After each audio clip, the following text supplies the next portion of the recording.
Nagsimula ang chapter habang nagpatuloy si Sejen sa kanyang plano na kainin ang asul na mais. Pinunit niya ang balat nito at inilagay ang mais sa isang palayok sa ibabaw ng banayad na apoy, hanggang magsimulang kumulo ang tubig sa palayok at lumabas ang usok mula sa mga gilid. Sabik na naupo si Sejen sa harap ng palayok, iniisip na ang palayok na binili ni Theo noong isang araw ay nagpapakita na ngayon ng kanyang importansya. Maingat na inilagay ni Sejen ang layer ng balat sa ilalim ng mais upang hindi ito kumulo kundi ma-steam. Habang ini-steam ang kanyang mais, nakatuon siya sa pangalawang ginagawa niya sa parehong oras, na pagpapatuyo ng mga dahon ng mais upang gumawa ng tsaa mula sa mga ito, at masaya siyang magkakaroon ng mas maraming iba't ibang inumin ngayon. Di nagtagal, nagising din ang mga kuneho at lumabas upang batiin si Sejen at binati niya rin sila ng magandang umaga. Tiningnan niya ang bahay ng mga magulang na kuneho at tinanong ang ama kung hindi ba niya dadalhin ang kanyang mga anak para sa almusal, at nagsign siya na natutulog ang mga sanggol kasama ang kanilang ina. Naiintindihan ni Sejen, at ipinakita niya sa kanila ang ani ng mga asul na cherry tomato, at nasa sabik ang mga kuneho na subukan ang mga ito. Sinabi rin ni Sejen sa kanila tungkol sa asul na mais na kanyang inani at sinabing maghintay sila habang tinatapos niya itong ice steam. Ngunit pagkatapos ay sinabi ng ama ng kuneho kay Sejen na kontento na siya sa asul na cherry tomato at nais niyang mag-enjoy si Sejen sa mais. Talagang natutuwa si Sejen na marinig ito, at sinabi niyang ang ama ng kuneho ay ang kanyang pinakamatalik na kaibigan, na laging iniisip siya muna. Hinaplos ni Sejen ang ama ng kuneho, na kumakawag ng buntot, ngunit ang itim na mandirigmang kuneho at ang kanyang matabang kapatid ay hindi masaya sa ganitong kaayusan dahil gusto rin nilang tikman ang mais ni Sejen. Humarap sa kanila si Sejen at sinabi na hindi niya kayang kainin ang buong mais mag-isa, kaya ibabahagi niya ito sa kanila, at pagkatapos ay maaari na silang magsimulang magtrabaho. Masaya ang mga kuneho na marinig ito, at hindi mapigilan ng matabang kuneho ang pagtulo ng laway habang iniisip ang pagkain ng mais. Kalaunan, naglalaro ang mga makamandag na pukyutan sa paligid ng mga cherry tomato fields kasama ang kanilang reyna, at sa oras na ito, natapos na ni Sejen ang pag-steam ng mais. Itinaas niya ang mais, at sinabi niya, tinanggal ang takip ng palayok upang ipakita ang mainit, makatas, at masarap na asul na mais na kumikislap sa sikat ng araw na parang perlas. Kinuha ni Sejen ito mula sa palayok gamit ang kanyang mga kamay at pagkatapos ay nagreklamo na masyadong mainit. Iniisip niya na dahil ito ay isang degrade crop na may enerhiya ng asul na buwan, dapat itong mas masarap kaysa sa ordinaryong mga ani. Sinabi niyang kakainin na niya ito ngayon, at sa oras na ito, nagsimula na ang mga kuneho ng kanilang almusal. Nagsimula silang kumain ng mga asul na cherry tomato, at habang lahat ay nagtatagal upang tikman ito, natapos na ng matabang kuneho ang kanya. Ang kuneho ay kumuha ng 2 cherry tomato at pumunta sa kanyang lungga upang ibahagi ito sa kanyang asawa, at sinabi ni Sejen na mag-enjoy sila sa mga kamatis. Nang lahat ay busog na, nagpasya si Sejen na tikman ang asul na mais at kumuha ng malaking kagat. Parang pagsabog ng mga lasa sa kanyang bibig, at naramdaman ni Sejen ang tamis at lasa ng bawat butil.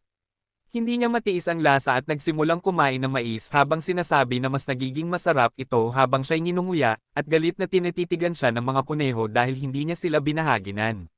Bigla na lang, ipinakita ng sistema ang mensahe na ginawa ni Sejen.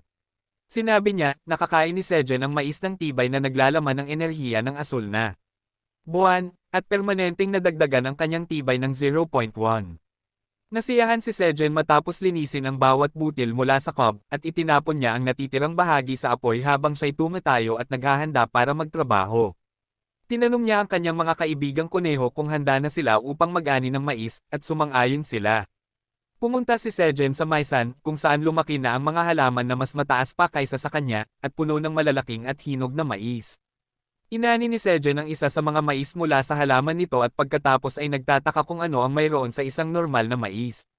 Ipinakita ng sistema na siya ay nag-ani ng isang hinog na mais ng tibay, at nakakuha ng Job XP at Harvest Skill Proficiency dahil dito.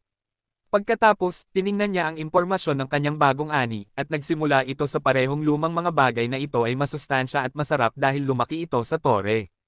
Kapag kinain, ang mais ay naglalaman ng 20 gramo ng taba sa katawan at nagdaragdag din ng pisikal na lakas ng 0.2 sa loob ng 10 minuto, at ang epektong ito ay maaaring maipan hanggang 10 beses sa loob ng 1 oras. Kung ito ay kinain ng mga tao na hindi pa nagigising bilang mga umaakyat, nakukuha lamang nila ang benepisyo ng pagbaba ng taba, kasama ang malusog at elastic na balat. Ang grado ng mais ay malalim, at ang buhay nito ay 60 araw. Gusto ni Sejen ang mga katangian ng mais, lalo na ang bahagi na nagsasabing nagpapabuti ng elasticity ng balat.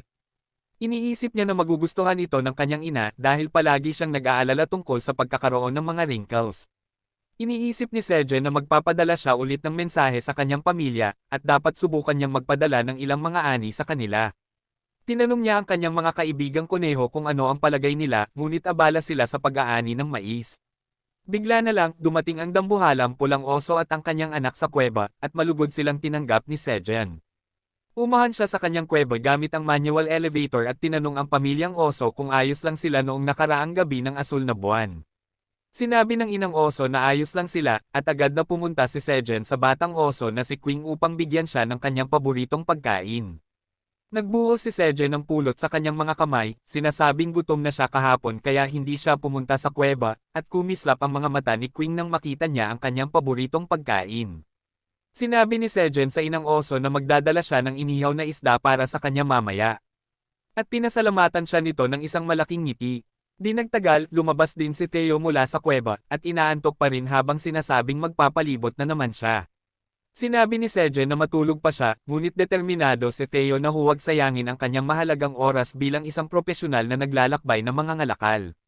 Sinabi niya na kailangan niyang bumalik sa trabaho dahil siya ay may pinakamataas na pamantayan bilang isang propesyonal na naglalakbay ng mga ngalakal. Pinuri ni Sejen ang kanyang mindset, at pagkatapos ay kumapit si Theo sa kanyang binti at humiling na buhatin siya papunta sa naglalakbay na daanan ng mga ngalakal. Ngunit hinatak ni Queen si Theo sa kanyang balabal at dinala siya kasama ang kanyang ina. Sinabi ni Sejen kay Theo na magandang paglalakbay kasama ang mga oso, at ang pusa ay nagpupumiglas habang nais niyang buhatin siya ng tao. Iniisip ni Sejen na habang hindi pa bumabalik si Queen matapos ihatid si Theo, dapat nilang ayusin ang nasirang bukid. Tinitigan niya ang malalaking butas at pantay na malalaking mountain ng lupa na may bakas ng malalaking mga hoof, na pagtanto niya na magiging mahirap na trabaho ito. Sa kabilang banda, ang malaking masamang boss ng ika-79 na palapag ay nagsasagawa ng pagpupulong kasama ang kanyang mga aliping halimaw sa base ng Waypoint Gate. Siya ay nakaupo sa kanyang trono habang tinatanong ang mga Minotaur sa ilalim niya na ipakita kung ano ang kanilang natagpuan noong Blue Moon.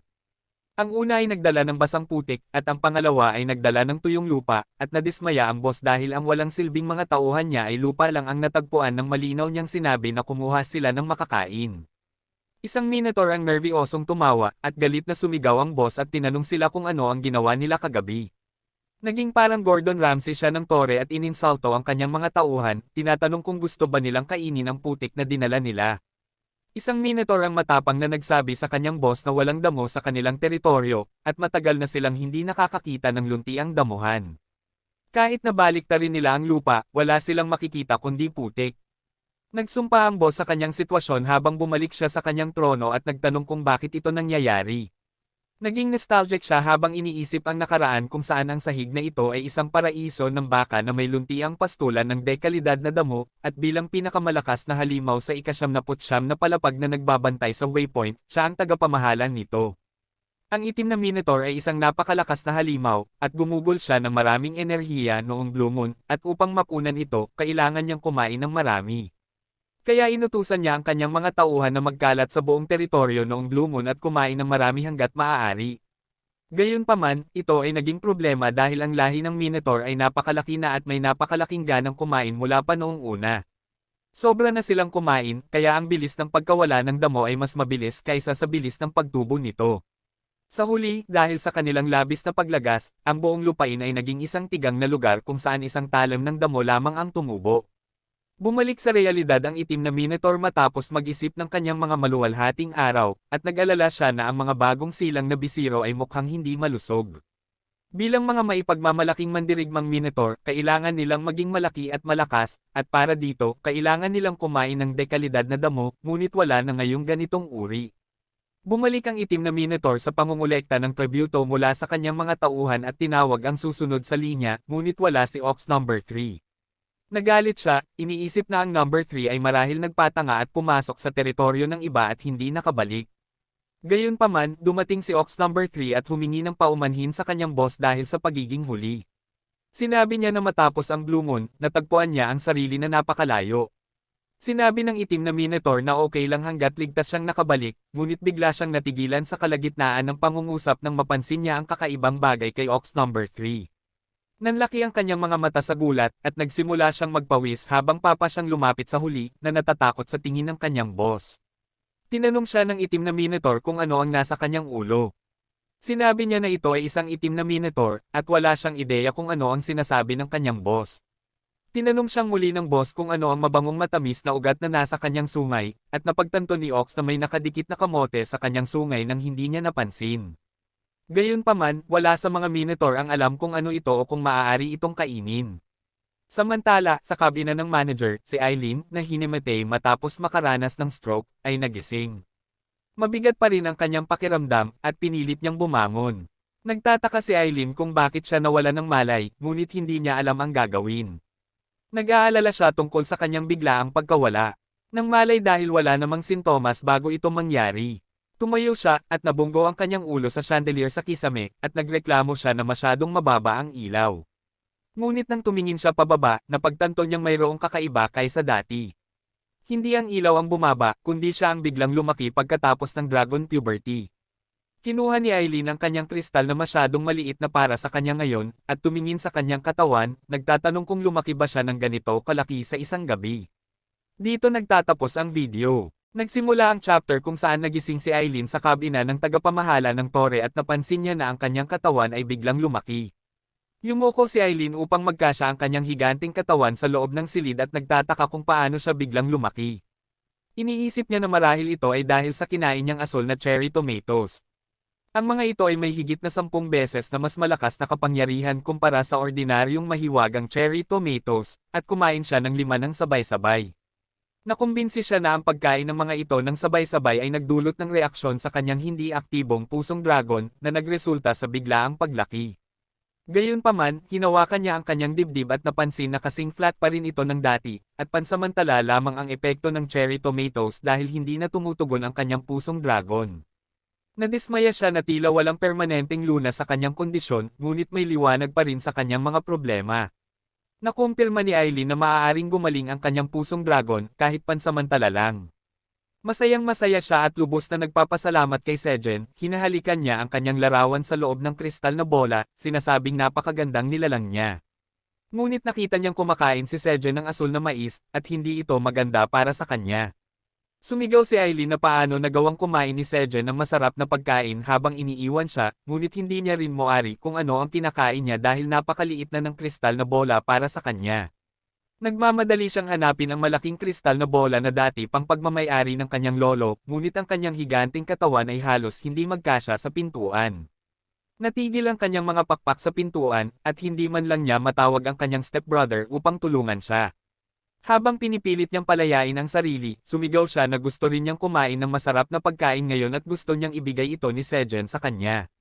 Bibigyan siya ng pagkain ni Sejen mamaya. Samantala, si Sejen at ang kanyang mga kaibigan ay nagpapahinga sa kanilang yungib. Si Queen ay nasa labas, at binabati niya ang mga kuneho at bubuyog sa loob na abala rin sa kanilang mga gawain. Ang reyna ng bubuyog ay pinamumunuan ang kanyang pamilya sa mga taniman ng mais upang polinasyon ang mga ito, habang ang pala na kuneho ay nakatayo sa tumpok ng mga inaning mais. Sa tabi ng tumpok, ang mga magulang na kuneho ay masigasig na tinatanggal ang mga balat mula sa mga mais habang ang kanilang mga anak ay naglalaro. Ang ilan sa kanila ay hinahabol ng mga bubuyog, habang ang iba ay nagmamasid sa ginagawa ng itim na mandirigmang kuneho at ng karit na kuneho sa mga mais. Isa pa sa kanila ay nakaupo sa kariton puno ng mais na dinadala kay Sejen ng matabang kuneho, at dumaan sila sa isang matandang kuneho na nag-iiho ng mga mais sa bukas na apoy. Pinuri ni Sejen ang batang kuneho, tinawag siyang kapitan ng kariton, at ang bata ay natuwa. Sinabi ni Sejen sa matabang kariton na kuneho na natapos na niyang lutuin ang lahat ng mais at sinabing tawagin ang lahat para sa hapunan. Umalis ang kariton na kuneho habang buhat ni Sejen ang batang kuneho sa kanyang mga bisig at sinusuri ang mais sa palayok. Habang inaangat niya ang takip ng palayok, pareho silang naglalaway sa masarap na steamed na mais at naaamoy ang kanilang aroma. Kinuha niya ang mga ito mula sa palayok at inilagay sa isang malaking plato na gawa sa dahon ng sibuyas nang makatanggap siya ng mensahe mula kay Eileen, ang tagapamahala ng tore, na nais ding tikman ang mais. Napakagalang niya ngayon at tinanong si Sejen kung maaari siyang magkaroon ng isa, at binigyan siya ng bagong misyon. Kailangan niyang ibahagi ang mais sa tagapamahala ng tore kapalit ng matinding pasasalamat, at sa pagtanggi, paparusahan siya ng matinding pagkadismaya. Sumagot si Sejen na ibibigay niya talaga ang ilan sa mais sa kanya, at pinaghintay siya ng ilang sandali. Sinabi niya kay Aileen na ang inihaw na mga mais ay malapit ng maluto rin, at gusto niyang ibigay ang mga ito sa kanya kasama ang steamed na mais. Tumanggaw siya at sumagot na maghihintay siya ng may pasensya. Dumating ang ibang mga kuneho kay Sejen kasama ang inihaw na mais, at sinabi niyang ay latag ang mga ito sa mga dahon ng sibuyas.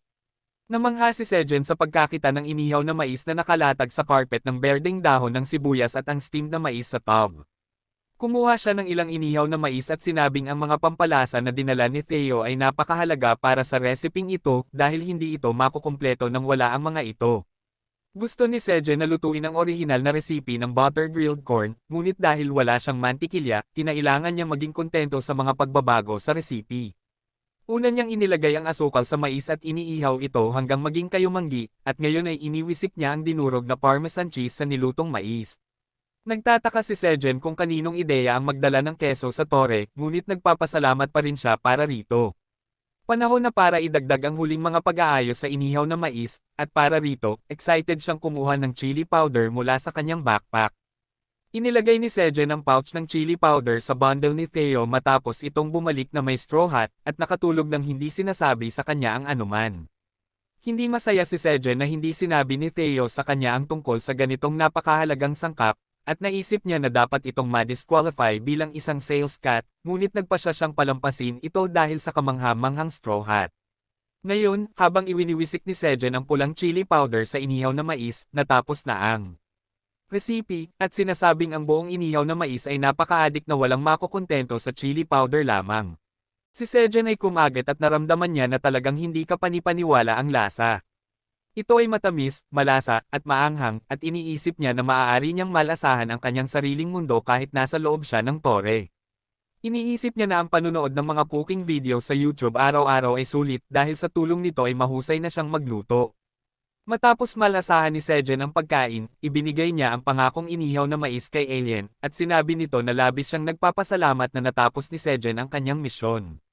Pagkatapos ay bumaling si Sejen sa kanyang mga kaibigang kuneho at tinanong sila kung nag-e-enjoy sila, at sumagot sila na napakasarap nito. Ang mga magulang na kuneho naman ay hindi makakain ng maayos dahil kailangan nilang pakainin ang kanilang mga anak ng isa-isang butil ng mais. Nagdesisyon si Sejen na tulungan sila, kinuha niya ang isang kutsara upang mabilis na alisin ang mga butil mula sa isang tangkay ng mais at inilagay lahat sa isang mangkok. Sinabi niya sa mga magulang na kuneho na ngayon hindi na nila kailangang pakainin ang mga sanggol ng isa-isa, at maaari na silang kumain ng sarili nila. Napanatag ang mga magulang nang makita nilang kumakain na ang mga sanggol na kuneho mula sa mangkok. Sinabi ni Sejen sa mga magulang na kuneho na kumain sila ng maayos, at siya na ang baalang magbantay sa kanilang mga anak. Siya rin ay nagdesisyon na kumain na rin, ngunit nang siya ay kumakagat pa lamang, tinawag siya ng mga sanggol na kuneho, at sa nakita niya, lubos siyang nagulat kaya't napaluan niya ang kanyang kinakain. Hindi niya mapigilan ang pagtawa nang makita niyang balot sa mga butil ng mais ang mga sanggol na kuneho. Isa-isa niyang tinanggal ang mga butil ng mais at pinakain ang mga kuneho, sinasabing pababaliwin siya ng mga ito. Iniisip ni Sejen na hindi madali ang magtrabaho habang nag-aalaga ng mga sanggol, at namimiss niya si Theo, na mas magaling mag-alaga ng mga bata. Gayunpaman, itinala ni Sejen ang araw na ito sa kanyang diary ng pagkaligaw sa tore. Ito ang unang araw na siya ay nag-ani ng mais, nag-enjoy kasama ang mga kaibigan, at sa huli ay ibinahagi ito kina Kyuing at kanyang ina rin. Samantala, sa ika-38 palapag ng tore, ang mga mangangaso ng Phoenix Guild na nagkampo upang makipagkita kay Theo, ay nagiging desperado.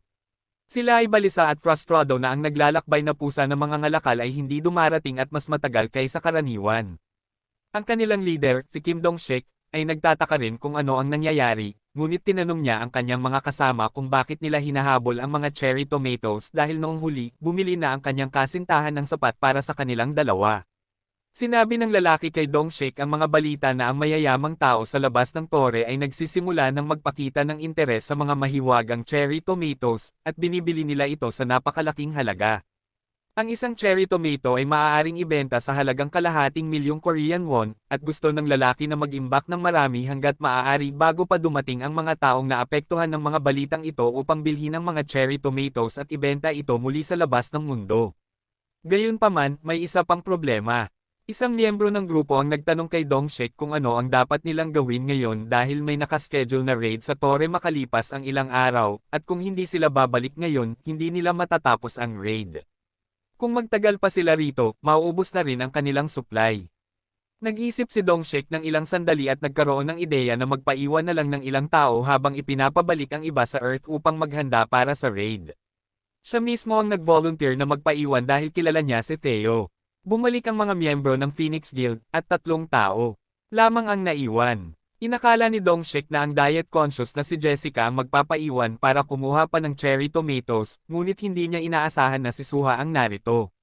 Sinabi ni Suha na si Jessica ay nagsabing nawala na ang lahat ng sobrang timbang niya, kaya hindi na niya kailangan ang mahiwagang cherry tomatoes, kaya ibinigay niya ang kanyang posisyon kay Suha. Tinanong ni Dongshek kung sasali si Suha sa auction dahil sa kanyang interes sa cherry tomatoes, ngunit sinabi ni Suha na interesado siya sa pagbibigay kay Theo ng kanyang churro. Tumawa si Dongshek, sinasabing sikat si Theo sa mga babae. Samantala, si Theo ay bihag ng Phoenix Guild, at sinabi ni Dongshek na interesado siya sa pagbibigay kay Theo ng kanyang churro. Siya ay naglalakad ng pabaya sa tore habang iniisip na tapusin agad ang sales trip upang makabalik sa mga sanggol na kuneho na naghihintay sa kanilang cool na tiyo. Sa wakas ay narating niya ang Wandering Merchant Passageway sa ika-6 na palapag, na isang malaking kuweba sa base ng isang napakalaking puno. Maraming naglalakbay na mga ngalakal ang nagtipon sa harap ng passageway, at sinabi ni Theo na ang passage sa palapag na ito ang pinakamalaki sa tore, at pakiramdam niya na ang puno ay umaabot sa kalangitan. Bumaba siya at pumila, kung saan tinanong siya ng isang opisyal na Chihuahua na pangalanan ang kanyang ahensya at grado. Ipinakilala ni Theo ang kanyang sarili bilang isang baguhan na naglalakbay ng mga ngalakal at sinabing gagamitin niya ang ordinaryong merchant passageway na nag-uugnay sa ika-38 palapag. Ngunit hindi niya napansin ang 3 nakakatakot na mga anino sa likod niya na nakatitig sa kanya. Sila ay 3 lobo, at may hawak silang masamang pagkakaguhit ng larawan ni Theo at iniisip na siya ang kanilang target. Ang larawan na iginuhit ng panday ay masyadong katawa-tawa, at ang tanging bagay na tumutugma kay Theo ay ang katotohanang siya ay isang pusa at ang kanyang kulay. Ang mga lobo ay mga bayarang mandirigma mula sa Silver Wolf Tribe, at sinabi ng isa sa kanila na si Elko na hindi niya napapansin ang sombrerong dayami sa pusa. Ang isa pang lobo, si Elki, ay sumagot na itinago ng pusa ang sombrero sa kanyang bundle dahil hindi niya ito isusuot sa labas. Ngunit kapwa nagtataka ang mga lobo kung bakit hinahanap ni Landlord Greed ang isang ordinaryong sombrero, at tinanong nila ang kanilang leader na si Elka. Sinabi ni Elke na hindi ito mahalaga sa kanila, dahil sila ang Silver Wolf Tribe, ang pinakamahusay na mga bayarang mandirigma sa buong tore, at dapat lamang nilang sundin ang misyon na ibinigay sa kanila. Sinabi ni Elke sa kanyang mga kasama na patuloy na sundan ang pusa sa ngayon at tinanong sila kung dala nila ang kanilang mga identity mula sa Mercenary Association, ngunit hindi nila alam na may ibang taong nagmamasid sa kanila. Si Inspector Zireth ay naghahanap kay Theo, ngunit ngayon ang kanyang atensyon ay napunta sa mga bayarang mandirigma mula sa Silver Wolf Tribe. Nagtataka siya kung bakit may ganitong mga mapanganib na tao na naghahanap sa pusa ng mga ngalakal, at napagtanto niya na dahil ito sa sombrerong dayami kaya siya nagkaroon ng ganitong problema. Naisip ni Zireth kung gaano kahalaga ang sombrerong dayami kung kailangan ni Landlord Greed na umarkila ng mga bayarang mandirigma para makuha ito pabalik. Sinabi ni Elke na magandang ideya ang sombrerong dayami, at gagamitin niya ito upang maibalik ang mga bayarang mandirigma, at nagpasya siyang sundan sila.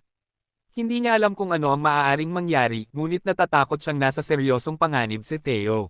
Isa na namang napaka-perpektong maaraw na araw sa ika-79 na palapag ng tore, at ang mga kaibigang kuneho ni Sejen ay abalang-abala sa pagbangon muli ng lupang nasira noong nakaraang asul na buwan. Ang kunhong tagahukay ay naghuhukay ng lupa mula sa mga bunten habang ang kunhong tagadala ay nagdadala ng mga ito. Ang itim na mandirigmang kuneho ay pinipilit ang lupa at binabasag ang mga bato gamit ang kanyang maso. Kahit ang pamilya ng pulang oso ay tumulong kay Sejen sa pagpatag ng bukid matapos itong hukayin ng halimaw noong asul na buwan. Masaya si Sejen na ang malalaking bante ng lupa ay nawala at ang malalalim na hukay ay napunan sa loob ng maikling panahon. Kapag natapos na iyon, handa na siyang magtanim ng mga binhi sa bagong handang bukid, at ang kanyang mga kaibigan ay sabik na pumapalibot sa kanya upang makita kung ano ang nasa supot na hawak niya. Sa pagkakataong ito, may supot si Sejen na puno ng mga binhi ng mani, na magiging kanyang susunod na pananim. Habang nagtatanim si Sejen at ang kanyang mga kaibigang kuneho ng mga binhi ng mani, nalaman natin na ngayong umaga, inani niya lahat ng mais sa kuweba, at dahil doon ay umangat siya ng 6 na antas. Dahil sa mas mataas na liksi matapos kainin ang kanyang espesyal na mga pananim, mabilis siyang nakapagtanim sa buong bukid sa labas sa loob lamang ng ilang minuto. May isa pang kahangahangang bagay na nangyari ngayon. Ito ang araw na muling nagbukas ang tindahan ng binhi, at sa pagkakataong ito, ang tatlong opsyon na nakuha ni Sejen ay 100 binhi ng pipino para sa 0.2 tower coins, 100 binhi ng labanos para sa 0.1 tower coins, at 1,000 binhi ng mani para sa 5 tower coins. Walang duda sa kanyang isip nang makita niya ang mga binhi ng mani sa mga opsyon dahil ito ay isang magandang pananim na makapagpapanumbalik ng kasapatan ng lupa. Dahil kilala ang mga ito bilang matibay na pananim na lumalaki ng maayos kahit sa malupit na kapaligiran sa lupa, pinili niya ito. Sa sandaling binili ni Sejen ang mga binhi ng mani, 5 tower coins ang binuwas mula sa kanyang bank account, at nakakuha siya ng 50 seed store mileage points. Dahil doon, kabuoang 106 na seed store mileage points ang naipon, at naging karapat-dapat siyang i-upgrade ang kanyang seed store sa susunod na antas. 100 mileage points ang binuwas, at napanood ni Sejen na may pagkamangha habang ang antas ng kanyang seed store ay ina-upgrade. Ang kanyang antas ay umangat mula rookie patungong commoner, at sa commoner tier, ang seed store ay nag-alok sa kanya ng 2 bagong benepisyo. Una, ipapakita na ngayon sa kanya ang 4 na uri ng binhi ng random sa halip na 3 uri lamang. Ang ikalawang benepisyo ay maaari na siyang bumili ng kahit anong dami ng binhi basta't ang kabuoang presyo ay hindi hihigit sa 5 tower coins. Ang level 2 seed store ay kailangan pa rin ng 30 araw na cooldown, at pagkatapos ipakita ang mensaheng iyon, isang supot na puno ng mga binhi ng mani ang lumitaw sa harap ni Sejen. Masaya siya nang ulit-ulitin ang mga benepisyong nakuha niya matapos umangat ang kanyang seed store tier mula rookie patungong commoner, at nagdesisyon siyang maghintay ng sabik para sa susunod na pagbubukas ng seed store. Naging sakam siya at nagsimulang magnasa ng higit pa. Balik sa kasalukuyan, si Kyung ay may dalang bonte ng mga tangkay at dahon ng mais kay Sejen, na alam na kapag naani na ang isang halamang mais, hindi na ito muling magbubunga. Kaya't napagpasyahan niyang gamitin ang natitirang bahagi ng halaman para sa ibang gamit. Pinapasalamatan ni Sejen si Kyung sa pagdala ng mga dahon sa kanya, at masaya ang batang oso na makatanggap ng tapik sa ulo mula sa kanya. Ginagamit ni Sejen ang mga dahon ng mga halaman ng mais na pinutol at inilipat sa labas upang takpan ang bahagi ng bukid kung saan itinanim ang mga mani. Sa pamamagitan ng paggamit ng mga dahon ng mais bilang mulch, mapipigilan niya ang pagkatuyo ng lupa dahil poprotektahan ng mga dahon ang lupa mula sa direktang sikat ng araw. Dahil hindi na kailangang madalas na diligan ni Sejen ang mga binhi ng mani na itinanim sa labas, nagpasya siyang gamitin ang kanyang oras sa isa pang produktibong gawain. Bumalik siya sa kanyang kuweba na may dalang mais at isang kahoy na mangkok. Kinuha ni Sejen ang mga binhi mula sa mais isa-isa, at pagod na siya nang matapos sa isang piraso lamang. Sinabihan siya ng sistema na nakakuha siya ng job XP sa paggawa nito, at tumaas din ang kasanayan niyang seed gathering mula antas 1 patungong antas 2. Sa wakas, may sapat na siyang binhi ngayon, at balak niyang ibabad ang mga ito sa tubig ng isang araw, at itanim kinabukasan. Biglang lumapit sa kanya ang mga batang kuneho, at tinangkang kainin ang mga binhi ng mais na kinuha niya. Itinaas ni Sejen ang mangkok at inilayo ito sa kanila habang sinasabi na ang mga ito ay hindi para kainin. Iba-iba ang naging reaksyon ng mga batang kuneho, ngunit alam ni Sejen na lahat sila ay perpekto. Abala ang lahat sa pagpapalawak ng bukid sa labas, at walang adult na kuneho upang bantayan ang mga bata o makipaglaro sa kanila, kaya't inaasahan na iyon. Biglang nagkaroon ng maliwanag na ideya si Sejen, at tinawag ang mga bata na lumapit habang sinasabi na bibigyan niya sila ng mga gawain ngayon. Tumingin siya sa loob ng kanyang bag para sa isang bagay, at ilang sandali lamang, tuwang-tuwa siya sa kung gaano ka-cute ang mga batang kuneho habang daladala ang maliliit na bag. Ginamit niya ang mga supot na pinaglagyan ng mga binhi dati, at ilang iba pang maliliit na bag bilang backpack ng mga batang kuneho at pinuno ang mga ito ng hiwa ng carrot. Matapos purihin ni Sejen ang kanilang kakatean, sinabi niya sa mga batang kuneho na itali ang mga bag na dala nila habang naglalakad at magbigay ng isang hiwa ng carrot sa bawat adult na kunhong nagtatrabaho ng mabuti. Wala silang disiplina, at isa sa kanila ang agad na nagsimulang kainin ang hiwa ng carrot, ngunit pinagsabihan sila ni Sejen na huwag maging sakam. Sinabi niyang bumalik sa kanya kapag ubos na ang kanilang bag, at pupunuin niya uli ito. Tinawag niya ang mga batang kuneho na supply unit at iniutos sa kanila na magpamahagi sa kanilang unang misyon, at ang mga kuneho ay nagmamadaling pumunta sa bukid. Doon, nakakuha sila ng pagkain, at nagawang magbigay ng hiwa ng carrot sa kanilang mga nakatatandang kapatid at mga magulang habang masayang tumatalon-talon. Habang pinagmamasdan ni Sejen ang mga ito, plano niyang kausapin si Theo tungkol sa pagbili ng ilang cute na damit para sa mga batang kuneho na suotin. Inisip niya silang nakasuot ng cute na mga damit tulad ng uniforme ng marinero at isang bestida, at napuno ng kasiyahan ang kanyang puso, ngunit pinagsisisihan niyang walang paraan upang kunan sila ng litrato. Sa kabilang banda, isang kaluluwa ng Minotauro ang lumayo mula sa kanyang teritoryo at papalapit sa kuweba ni Sejen. Nalilito siya habang hinahanap ang isang bagay ngunit walang ideya kung saan hahanapin. Nagrereklamo ang Minotauro na kailangan niyang pumunta dahil nag-ulo ang kanyang alaala dahil sa asul na buwan, ngunit iniutos pa rin ng kapitan na tapusin niya ang isang napakahirap at delikadong gawain. Ang Minotaur na tinutukoy ay si Ox number 3, na huling dumating sa pulong ng mga Minotauro, at may natagpo ang halamang kamote na nakakabit sa kanyang sungay. Tinanong ng boss ang Minotauro kung saan niya nakita ang mabangong halaman, at maaari lamang niyang sabihin na malamang sa bandang hangganan ng kanilang lugar. Tinanong siya ng itim na boss ng Minotauro kung pumasok siya sa teritoryo ng ibang halimaw, ngunit nervyosong. Sinubukan ni Ox number 3 na kumbansihin siya na hindi niya ginawa iyon. Sinabi niyang wala siyang ideya, kaya dahil naputol ang kanyang mga alaala dahil sa insidente ng asul na buwan. Gayunpaman, sigurado ang amo na hindi pa niya nakita ang kamote sa kanyang teritoryo. Inisip niya na mabango ang halaman at isinubo ito upang malaman kung ano talaga ang lasa nito. Habang ninunguyan ng amo ang kamote, tinitignan siya ng ibang mga Minotaur habang naglalaway. Pagkatapos ay nagsimula siyang umungal ng malakas habang naglalaway ng husto. At sinabi niya na habang ninunguyan niya ang ugat, lalo itong tumatamis. Naramdaman niya ang epekto ng kamote sa pagpapalakas ng kanyang lakas. At sinabi niya na ang kanyang mga kalamnan ay Energy Z at Pump. Iniutos ng itim na Minotaur kay Ox number 3 na hanapin agad ang lugar kung saan niya natagpuan ang masarap na halaman na ito. Pumunta pa siya sa pagsasabing ang kinabukasan ng lahi ng Minotaur ay nasa panganib at siya lamang ang makapagliligtas sa kanila. Iniutos niya kay Ox number 3 na magtagumpay sa misyon na ito nang may karangalan ng isang mandirigma. Kaya ngayon, wala nang ibang pagpipilian si Ox number 3 kundi hanapin ang lugar kung saan niya natagpuan ang halaman ng kamote. Dahil kung mabaigo siya, siguradong bubugbugin siya ng kapitan gamit ang kanyang malalaking kalamnan. Sa wakas, narating niya ang puntong kung saan ang kagubatan. At ang kanilang teritoryo ng ilang ay nagtatagpo, at nag-alaala siyang tumingin sa paligid para sa anumang banta. Tinawag ni Ox 3 ang higanteng pulang oso na ina at umaasa siyang hindi niya ito makakaharap dahil wala siyang tiwala sa kanyang kakayahang labanan ito. Bigla na lang, nakakuha siya ng amoy ng masarap na damo. At hindi na siya maaaring manatiling mahiyain at nerbyoso.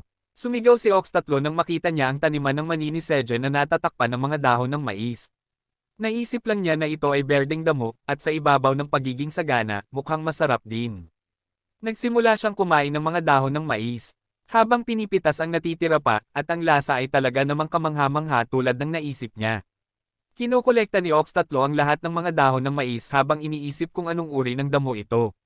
Wala siyang ideya, pero hindi rin niya masyadong pinapansin dahil masarap naman ito. Hanggat masarap ito, nakolekta niya lahat ng dahon ng mais at masayang naglakad pabalik sa kanyang base dala-dala ang mga ito. Iniisip na tiyak na papurihan siya ng kanyang kapitan para dito. Gayunpaman, napansin ng iba ang kanyang ginawa bago pa man ang itim na Minotaur. Naramdaman ng higanteng pulang oso ang presensya ng isang nanghihimasok sa kanyang teritoryo, at siya ay nagising. Natataranta na nagpatumbling sa kanyang anak mula sa kanyang kondamgan. Galit na galit ang inang oso at nagngangalit ng nakakatakot. Samantala, si Eileen ay nasa kanyang kaban, nag-e-enjoy ng inumin habang nagpapahinga sa spa. Nagpapanggap na isang matanda. Masaya siya na mula nang lumaki ang kanyang katawan, maaari na siyang gumamit ng adult spa dahil noong siya ay maliit pa, napakahirap na ma-enjoy ito ng lubos. Bigla siyang nakatanggap ng mensahe at nagtaka kung ano ang nangyayari. Nakita niyang sinusubukang tawagan siya ng higanteng pulang oso. At mapangahas niyang tinanong kung paano siya naglakas loob na istorbohin ang pahinga ng tagapamahala ng tore. Ngunit nang malaman niyang sinusubukang tawagan siya ng higanteng pulang oso, nalaman niya kung ano ang problema, nagulat si Eileen. Agad niyang minensahe si Sejen, na payapang natutulog sa kanyang kama. At nabulabog sa mensahe ng tagapamahala ng tore. Antok pa rin siya habang binabasa ang mensahe, pero nawala ang kanyang antok. Nang mabasa niya na nakadetekta ang inang oso ng mga bakas ng isa pang halimaw malapit sa paligid ng kuweba. Nagulat si Sejen sa pagkatuto nito, at pagkabasa niya ng mensahe. Nakita niyang nasa pintuan na niya ang inang oso, tinatawag siya palabas. Pagdating ni Sejen at ng kanyang mga kaibigan sa kanilang labas na bukirin. Nagulat silang makita ang lupa. Wala na ang mga dahon ng mais. Nagulat siya at nagtaka kung ano ang nangyari dito. At nalilito rin ang mga kuneho habang pinipitas ang natitirang mga dahon. Hindi makapaniwala si Sejen na nawala ang mga dahon ng mais na inilatag niya sa bukid upang protektahan ang mga buto. At kinamot niya ang kanyang ulo sa hindi makapaniwala. Samantala, si Theo ay nakarating na sa ika-38 palapag para sa muling kalakalan. At masayang binati ang mga tao na matiyagang naghihintay sa kanya. Dito nagtatapos ang video. Nang lumabas si Sejen, napanganga siya sa pagkakita na ang bukid ay wala ng mga dahon ng mais. Si Sejen at ang kanyang mga kaibigan ay tumingin sa kanilang bukid kung saan halos wala nang natira sa mga dahon ng mais na kanilang inilagay bilang mulch. Sinabi niya na sino man ang kumuha ng mga tanim ay talagang ginawa ito ng maayos. Kagabi, wala siyang narinig na kahit anong tunog na maghuhudyat ng presensya ng magnanakaw. Sinabi ng inang oso ang isang bagay sa kanya, at ang tagapamahala ng tore ay nagsalin para sa kanya, na nagsasabing marahil ito'y gawa ng mga masamang nilalang na may sungay. Nabigla si Sejen sa narinig tungkol sa mga nilalang na may sungay, at agad niyang naiugnay na ito ang parehong nilalang na naghukay sa kanyang bukid noong Blue Moon, at naisip niya na ito'y isang nakakaabalang sitwasyon. Gayunpaman, napanatag siya na sino man ang magnanakaw, kinuha lang nila ang mga berdeng dahon na nasa ibabaw at iniwan ng bukid na hindi naman nasira. Naintindihan ito ng itim na mandirigmang kuneho, ngunit nalungkot siya. Sinabi ni Sejen sa kanya na maaari nilang ibalik ang mga dahon ng kamatis mula sa kuweba at muling takpan ang bukid. Sinabi ng inang oso na palalawikan niya ang kanyang teritoryo at magsisimulang magpatrolya ng mas aktibo malapit sa hangganan simula ngayon. Nagpasalamat si Sejen sa kanyang ngunit hiniling pa rin na huwag itong magpakaabala ng sobra, at sinabing ang pagiging ligtas at malusog ay ang pinakamahalagang bagay. Habang umaalis ang inang oso, sinabi ni Sejen na ang pinakamabuting bagay ay walang nasaktan, at masaya na siya sa iyon. Gayunpaman, alam niyang kailangan nilang magpatupad ng mas mahigpit na mga hakbang sa seguridad. Naisip niya na talagang kailangan niya ng kapangyarihan upang ipagtanggol ang kanyang sarili, at ang batang oso ay tinitingnan siya ng may pagtataka. Pagkatapos nito, nanatili muna si Sejen sa labas ng kuweba.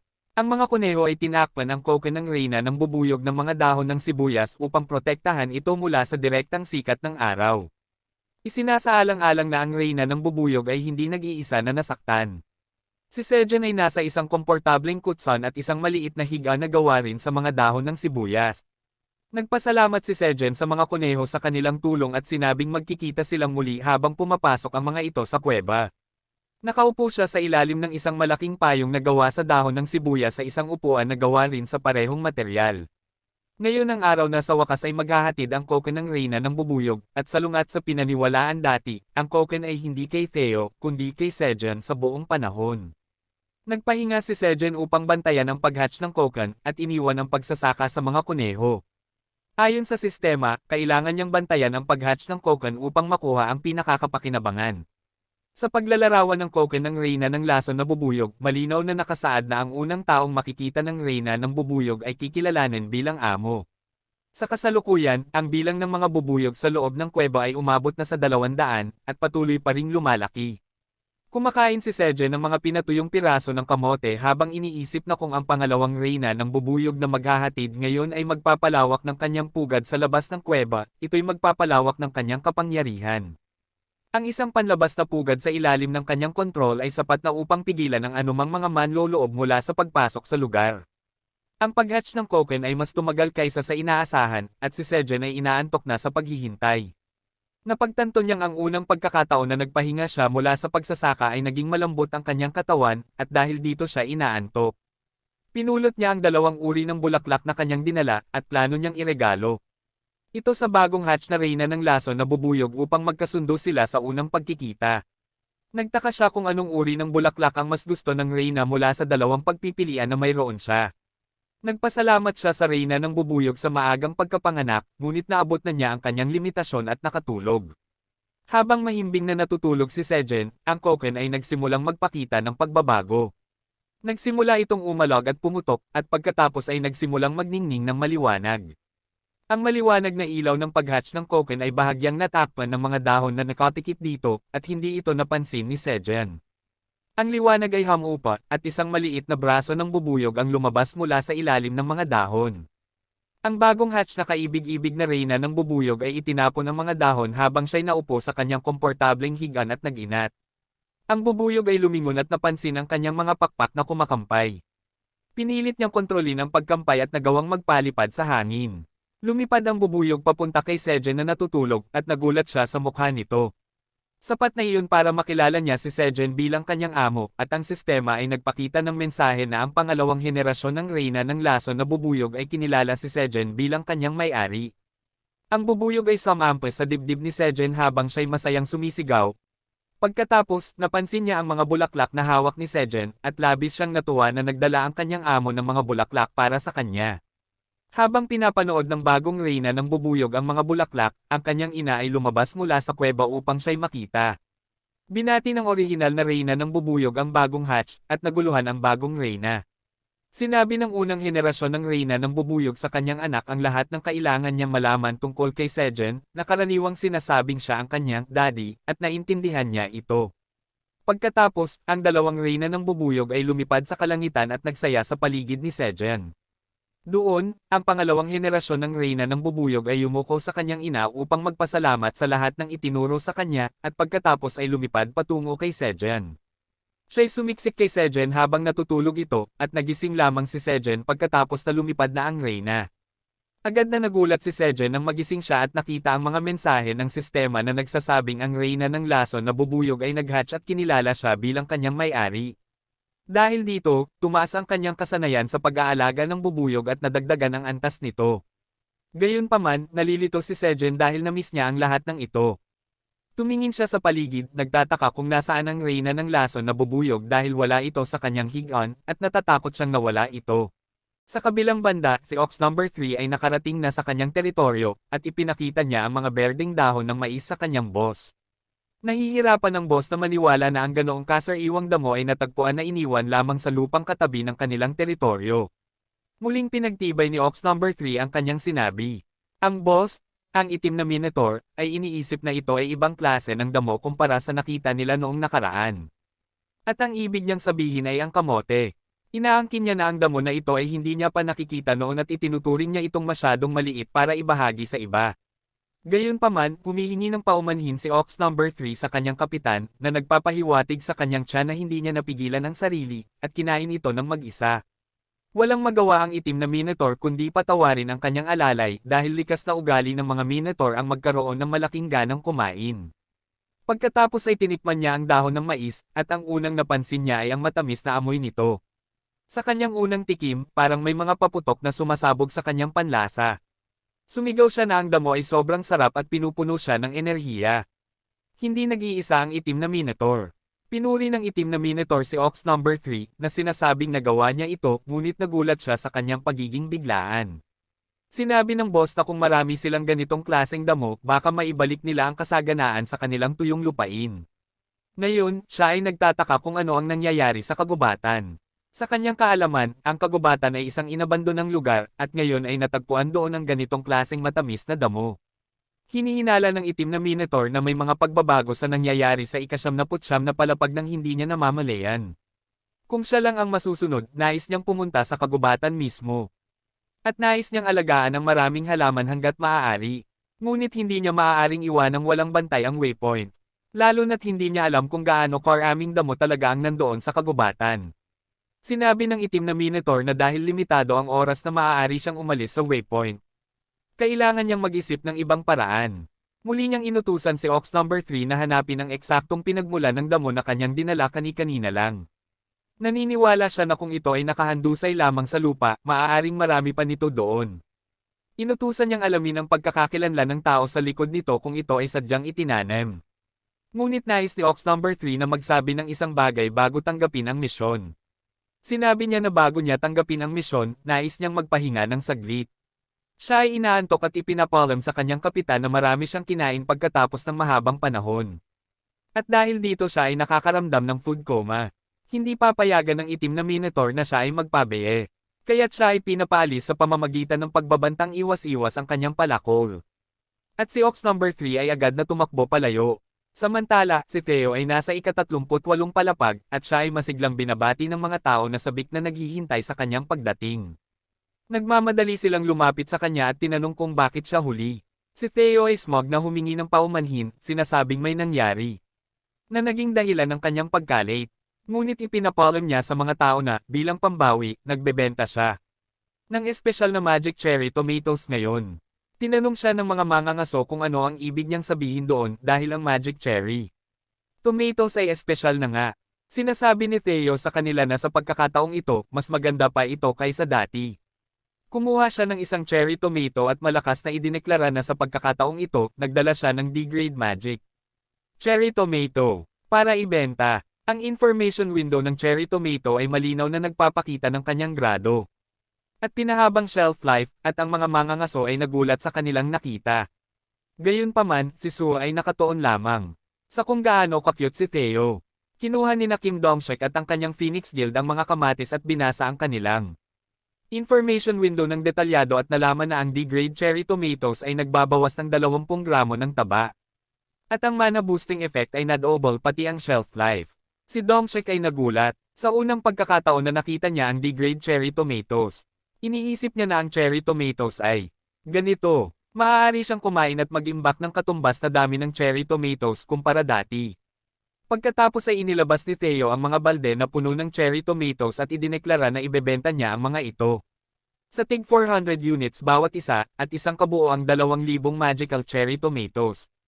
Agad na nagsimula ang pagbid at tumaas ang presyo hanggang 70 tower coins para sa 400 tomatoes bago ideklara ni Theo na naibenta na ang unang batch. Matapos maibenta lahat, nakuha ni Theo ang pera para sa kanyang bentahan. Masaya niyang niyakap ang mga pouch ng pera, sinasabing sa bentahang ito. Ang kabuoang dami ng kanyang bentahan ay umabot na sa higit 1,000 tower coins. Siya ay tuwang-tuwa na maaari na siyang maging isang veteranong wandering merchant. Tumatawa si Theo, sinasabing kapag siya ay naging veteranong wandering merchant, mawawala na ang mga restriction sa description ng mga item na kanyang ibinebenta, at hindi na niya kailangan itong itago kay Sejen. Pagkatapos, lumapit sa kanya si Sue para magpa-picture, at ang sobrang kumpiyansang si Theo ay nagsabi na siya ay magpapatuloy sa susunod na negosyo bilang isang veteranong wandering merchant. Arroganting sinabi niya sa mga tao na pumila sa harap niya para hawakan ang kanyang mga paa at magbigay sa kanya ng gantimpala para doon, ngunit siya ay nagulat nang makita niyang si Suha lang ang nasa harap niya. Nagulat si Theo at tinanong siya kung bakit siya nag-iisa habang siya ay tumitingin sa paligid. Nais niyang malaman kung talagang wala nang ibang tao doon, at sumagot si Suva na dahil nagtagal siya ng sobra, kaya ang mga tao na naghihintay sa kanya ay walang nagawa kundi bumaba ng tower. Natulala si Theo sa narinig, at ito ang unang pagkakataon na napagtanto niyang kaunti lang ang tao sa auction.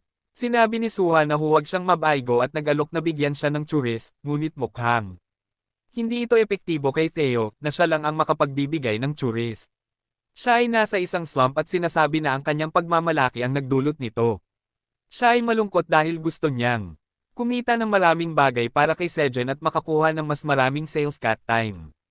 Tinitingnan niya ang kanyang harapang paa, naniniwala na hindi na ito ang kanyang lucky charm. Ngunit biglang, 2 babae ang lumapit sa kanya, at sinabi nilang sa wakas ay nakilala nila ang Wandering Merchant Cat. Pinuri siya ng mga ito, sinasabing cute siya, at pagkatapos ay kinumpirma kung siya nga ba si Theo, ang Wandering Merchant, na maaaring kunan ng larawan. Nalito si Theo at tinanong sila kung paano nila nalaman iyon, at sumagot ang mga babae na nakita nila siya sa Instagram. Gusto rin ng mga babae na magpa-picture kasama siya, ngunit mas interesado si Theo sa malaman ang tungkol sa Instagram. Nagliliwanag ang kanyang mga mata dahil nararamdaman niyang may malaking kita na naghihintay para sa kanya sa ruta na ito.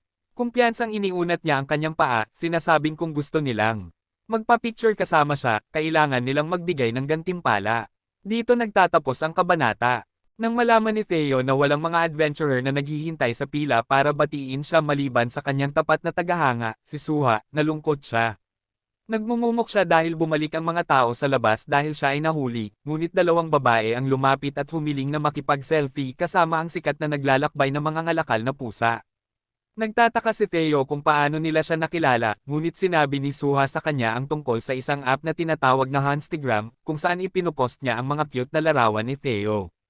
Kaagad na naaamoy ng mga ngalakal na pusa ang pera sa app na ito at iniisip na ito na ang susunod na turning point ng kanyang buhay.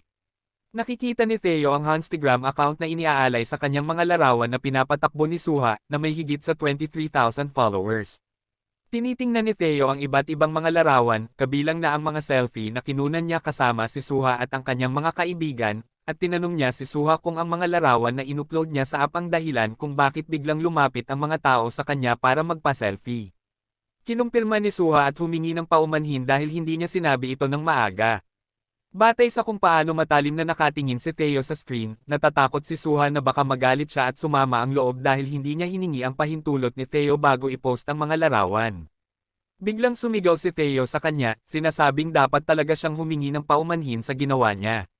Galit siya dahil hindi sinabi ni Suha na mayroong ganitong app. Nagtataka si Suha kung ano ang ibig sabihin ni Theo, at binigay niya ang telepono kay Suha, sinasabing gumising siya sa kanyang kalokohan at simulan ng kumuha ng mga larawan niya. Ginawa ni Theo ang ilang napaka-cute at kaakit-akit na mga post, at binigay ni Suha ang lahat sa pagkuha ng mga larawan mula sa lahat ng anggulo. Pagkatapos ng pagkuha ng mga larawan, sinabi ni Suha na napaka-cute ni Theo, at nalugod siya sa papuri. Nag-post muli si Theo at sinabing galit siya, at pagkatapos ay sinabi niya. Sinabi niya kay Suha na mula ngayon, sino mang gustong makilala ang cute na naglalakbay na mga ngalakal na pusa ay dapat pumunta sa ika-38 na palapag. At sinasabing kung may magbibigay sa kanya ng maraming gantimpala, siya ay sasayaw pa para sa kanila. Hindi alam ni Suha o ni Theo na ito ang sandali na ipapanganak ang pinakamalaking bituin na pusa sa kasaysayan. Pagkatapos nito, bumalik si Theo sa ika-79 na palapag, at sa daan, nagrereklamo siya na mas mahirap pala ang pagkuha ng mga larawan kaysa sa inaakala niya. Dinilaan niya ang kanyang balahibo upang ayusin ito, iniisip na ngayon ay magaganda ang mga kuha ng mga larawan, at sa susunod ay mas handa siyang magmukhang mas cute. Tawa siya ng tawa, iniisip na tiyak na magbibigay ito sa kanya ng mas maraming gantimpala, at malapit na siyang ma-promote mula sa pagiging sales cat tungo sa pagiging chairman. Habang tumatawa si Theo sa pag-iisip ng kanyang maliwanag na kinabukasan, isang malakas na bagyo ng hangin ang nag-ulo sa kanyang balahibo. Naiinis siya dahil nasira ang kanyang balahibo pagkatapos niyang magpakahirap upang ayusin ito, ngunit sa paglingon niya, nakita niya ang pinaka-nakakatakot na tanawin. Dalawang malalaking lobo ang nakatayo sa likuran niya, nakatingin pababa sa kanya. Agad na yumukod si Theo sa takot nang makita sila, at napansin niya ang isa pang lobo sa likuran niya. Ito ay mas mukhang mabagsik at mapanganib kaysa sa iba, at si Theo ay sumigaw ng malakas sa takot. Ipinadyak ng lobo ang kanyang paa malapit kay Theo, at si Theo ay lubos na natakot. Tinanong ng lobo kung siya ang naglalakbay ng mga ngalakal na bumili ng straw hat sa pandayan sa distrito ng mga ngalakal, ngunit si Theo ay sobrang takot upang makapagsalita. Nanginginig ang kanyang boses nang tanungin niya kung ano ang ibig sabihin nila habang siya ay nakayuko sa takot. Naging mas agresibo ang lobo at sinigawan siya na malinaw na sabihin kung ano ang ginawa niya sa sombrero na binili niya sa pandayan. Nagbanta ang lobo na sisirain si Theo kung hindi niya ito masasagot. Umiyak lamang si Theo habang humihingi ng awa. Ngunit habang malapit ng dakmin siya ng lobo, may bumagsak na bagay sa tabi nila. Tiningnan ng boss na lobo ang bagay na parang pine cone at nagtataka kung ano ito. Ngunit bigla itong naglabas ng usok at natanto ng mga lobo na isa itong smoke bomb. Hindi lang iyon, isa rin itong smell bomb, at ang usok ay may napakasamang amoy na masakit para sa sensitibong ilong ng mga lobo.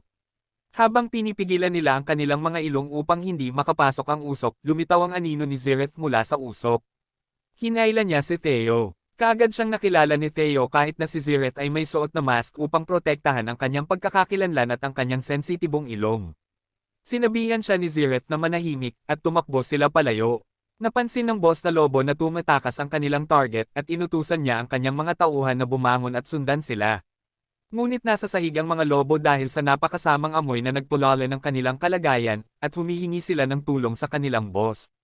Natanto niya na nabigo sila sa misyon at sumuko sa paghuli kay Theo. Sa isang distansya, huminto sina Theo at Zireth upang huminga ng malalim. Pareho silang hingal at sinabi ni Zireth kay Theo na hindi na sila susundan ng mga lobo. Nagpasalamat si Theo sa kanya, sinasabing nasa malaking problema siya bago siya dumating. Masayang tugon ni Zireth na iniligtas din siya ni Theo mula sa panloloko ni Skerem, kaya patas lang nasuklian niya ang utang na loob. Sinabi ni Theo na kahit ganoon, nararapat lamang niyang suklian ang kabutihan ni Zireth at nangako na susuklian ito balang araw. Tinapik niya ang balikat ni Zireth, tinanong kung gusto niya ng inihaw na isda dahil balak niyang ilibri ito. Iniisip ni Zireth na ito na ang pagkakataon niyang makakuha ng impormasyon mula kay Theo, at tinanong niya kung okay lang ba ito. Sinabi ni Theo na wala siyang problema sa pagsama ni Zireth sa kanya. Sinabi niya na gusto niyang makita si Theo sa aksyon at matuto ng mga bagay tungkol sa pagiging isang mahusay na mangangalakal mula sa kanya.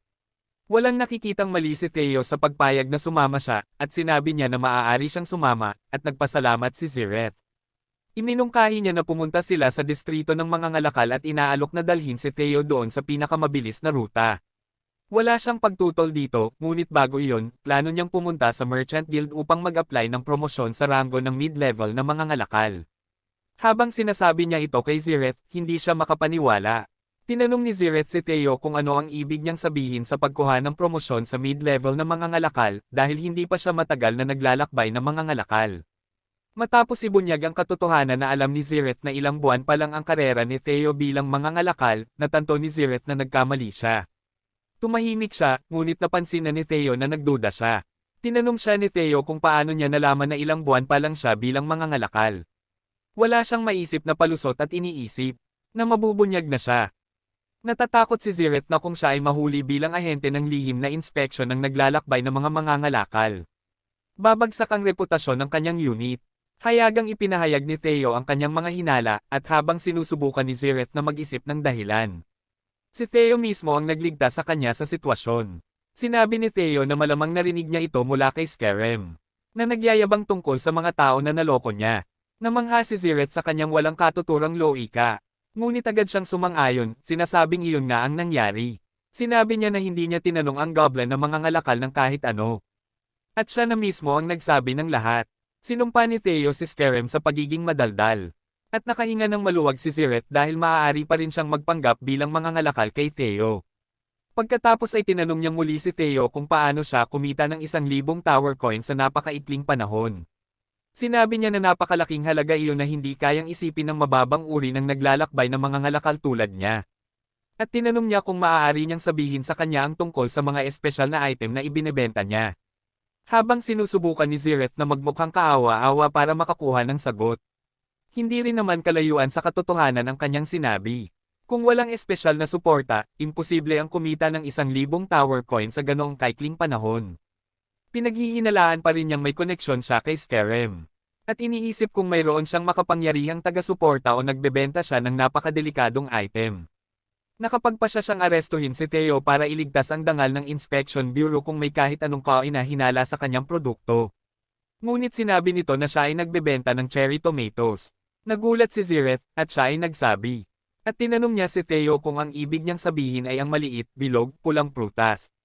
Pinagtibay ni Theo, at kitang-kita sa mukha ni Zireth ang kanyang kawalan ng paniniwala. Sinabi ni Theo na naubos na niya lahat ngayon. Kaya hindi niya maipapakita kung ano ang tinutukoy niya. Ngunit nangako siyang magtira para ipakita sa kanya sa susunod. Pagkatapos ay sinabi ni Theo kay Zireth na dapat na silang magmadali patungo sa guild ng mga mangangalakal dahil abala siyang tao. Ngunit si Zireth ay nagpoproseso pa rin ng nakakagulat na balita at halos hindi makagalaw. Hindi pa handa si Zireth na maniwala na kumita si Theo ng 1,000 tower coin sa pagbebenta ng cherry tomatoes. At muling lumago ang kanyang mga hinala. Sinundan niya si Theo na nangangakong matutuklasan kung ano man ang madilim na lihim na itinatago niya. Samantala, sa labas ng mundo, may isang taong sumusubok sa USA ng bagong degrade magic cherry tomatoes. Siya ay si Michael, ang chairman ng Gogel, ang pinakamalaking kumpanya ng pagkain sa mundo, at isa ring awakened hunter. Binasa niya ang impormasyon at nalaman na ang degrade na kamatis ay maaaring mag-breakdown ng 20 gramo ng taba.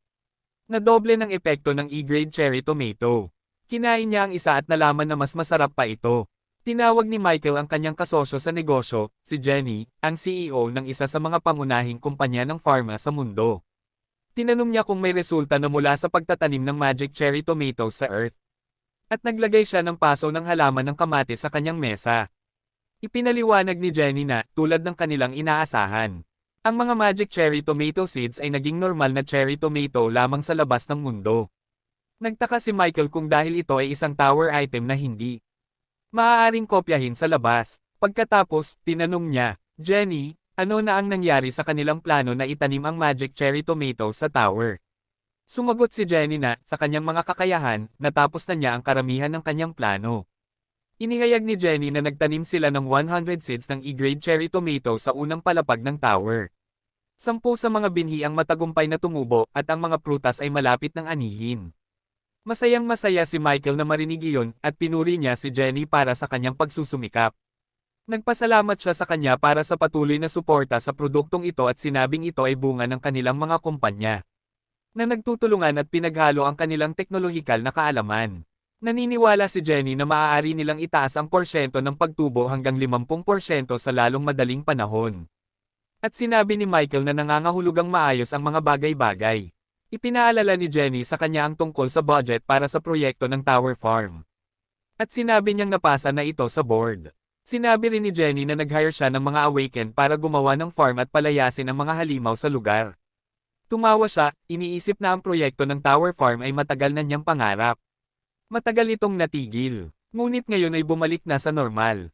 Pinapasalamatan ni Michael ang magic cherry tomatoes para dito. Ngunit wala siyang ideya kung saan talaga nanggaling ang mga kamatis. Dito nagtatapos ang kabanata. Huli mang lumabas ang kabanata, ngunit may mga magagandang kaganapan sa kwento ni Theo.